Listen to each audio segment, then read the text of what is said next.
Up, it's Tatami. Welcome to my channel where I talk about whatever the fuck I want to. Today we are going to talk about essential purchases.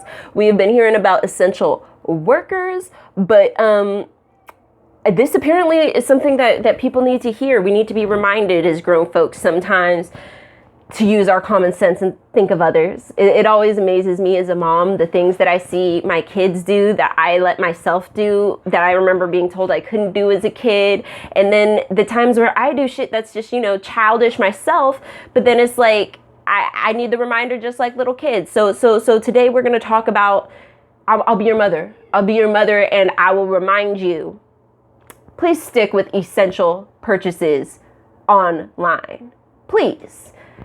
On the news, maybe a day or two ago, I saw somebody who delivers for Amazon talking about dildos, saying he had to deliver dildos. He was saying Amazon should lock down all the parts of the site that are not essential and only allow essential items to be sold, right? This sounds reasonable when you consider his very reasonable thoughts that he does not want to risk his life for your dildo. Okay? So there's a part of me that understands grown folks wanted to take care of themselves at home. There's a part of me that understands that, obviously the local sex shop is not going to be open. But the fact that folks are just really not thinking about the fact that they are literally risking someone's life for a sex toy that they do not need is sad as hell. Like, you should be ashamed of yourselves.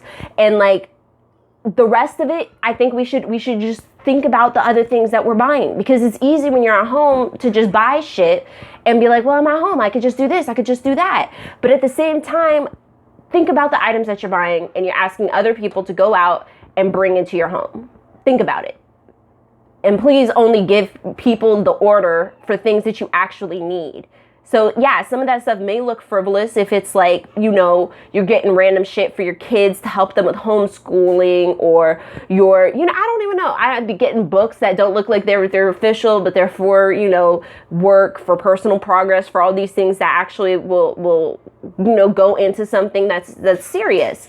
But random ass clothes purchases, swimsuit hauls, buying out random stores, somebody out there, literally a human being who is getting paid minimum wage, has to pick up your swimsuits and bring them to the house for you, risking their lives so that you can have a bunch of swimsuits, so that you can have a dildo, so that you can have some kind of toy or some kind of kitchen gadget that you don't actually need. It's hard when you have that little bit of money and you see a dress that you want, or you see a hat that you want to just buy it. But it's like, there's human lives at risk right now. There's human lives on the line. Or you really can't wait to get a hat. You really can't wait to get a dildo. You could have gotten a dildo for the last 3 months, 6 months, year, but you waited until you were on quarantine. It's just like, when he said it, I felt angry.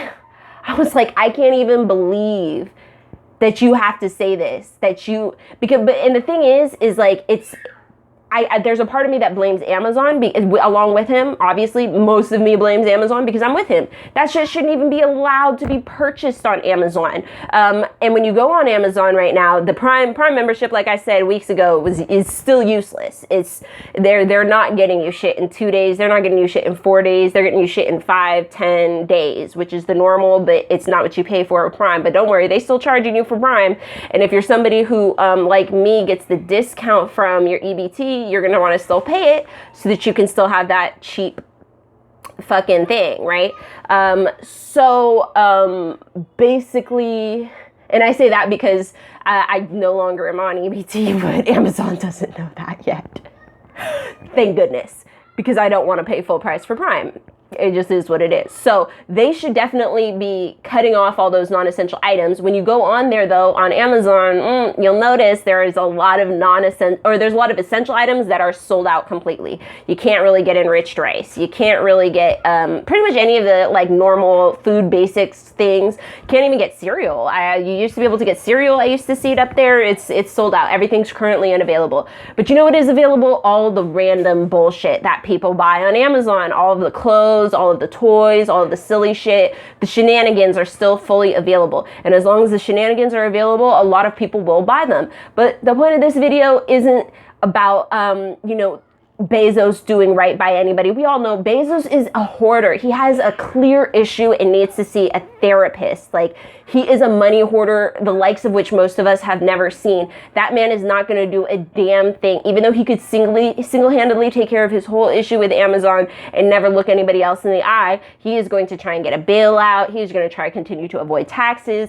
He's going to fire anybody who says anything backwards about him, just like he did with the person who organized the walkout, fired them immediately. And those emails leaked that indeed they were trying to defame him, make that brother look like he was uneducated or a bad speaker. They had a whole email list of like ways to delegitimize him. So like Bezos is clearly off the deep end. He needs to be on that show Hoarders. He needs a fucking therapist. They need to go through, they need to talk with him, figure out why the hell he needs to hoard like this and ruin people's lives. But the thing is you can't rely on somebody like that. You can't rely on those sick people. You know what I mean? You can't rely on hoarders for things like that. The logic is gone in that part of their life, right? Like when you see them hoarding shit, or you see them like literal shit, or you see them hoarding like cats, or you see them hoarding like things, books, whatever, is beyond the point where you can rationalize with these people. They're not going to make the right decision. So that worker calling to Amazon to put the non-essential items off, it's never going to happen. But what I am asking is for the people who have empathy, who have common sense, who know, hey, I don't need this right now. Because there's this dress I've been looking at for months. I wanted it when I went to the doctor's a few weeks ago, because in my mind I was like, oh, that's going to just look perfect. Or not look perfect. It was going to feel good because the dress is super flowy out from here. Speaking of which, look at my dress real quick, y'all. Look, I'm a mermaid today. I got that from the Santa Cruz mermaid shop. They're on Etsy. Anyway, well, I mean, they're also in Santa Cruz, but they're on Etsy as well if you want a mermaid bones dress. But anyways, I wanted this dress and I went to purchase it weeks ago, but it was, when this was all still a lot died down. But I was like, oh, it's probably not going to get here in time for the doctors. And then I saw that and I was like, oh, like I can't even get this dress for summer now. I was just going to get it just to have, but I can't get it. And I will not get this little summer dress until I think it's safe for people to be bringing me a little summer dress in the mail. It's just like, it is what it is. I have some fabrics here. I have some clothes I can upcycle. I don't actually need a new dress. Even though it's a nice summer dress, my dresses are all pretty long and hot, and it looks like it's about to be a really hot summer. I can deal without it though. I can also deal without a dildo. We have hands. Like, I don't understand. Y'all, you don't need anything to masturbate. You could just do it on your own. So I just don't understand why someone would risk people's lives. And this is my call to people. Please think about other people. Please use empathy with your purchases, especially your online purchases. If you want to risk your life and go to the local CVS and see if they have some sex items you can try and buy there, some you can try and purchase, go for it. Go for it, but don't be risking other people's fucking lives for such a cheap amount that they're getting paid. You know damn well they aren't getting paid what you just paid for that dildo. They are not getting paid. The people who you sent to the grocery store aren't getting paid like that. I already think it's a little strange when people be trying to put their condoms onto their Instacart order, but I also kind of understand it because it's like it's there and you're not going out of your house. But when it comes, and they're already in the grocery store, but when it comes to like online purchases, y'all, this isn't the time for a free-for-all. This isn't the time to just order all those crazy things you wanted on Wish. Like, think of the USPS workers, think of the UPS workers, think of the people in the Amazon warehouse. Like, think about what you're purchasing, please. Think before you buy. Only purchase the essential items that you want other people bring into your house. Have some fucking respect for people. Have some respect for that brother who's out there risking his damn life and then had to see a dildo package. Like, someone out there thinks so little of him, or just thinks so little that they didn't even think about the chain of things that occurs, all the people who had to drive, all the people who had to deliver to get that shit to their house. They just don't think. A lot of Americans are just so detached, we just don't even fucking think. And so this was my call. Please think. Please think before you buy. All right, much love. May your ancestors and spirit guides be with you at every crossroads, and I'll see you next video.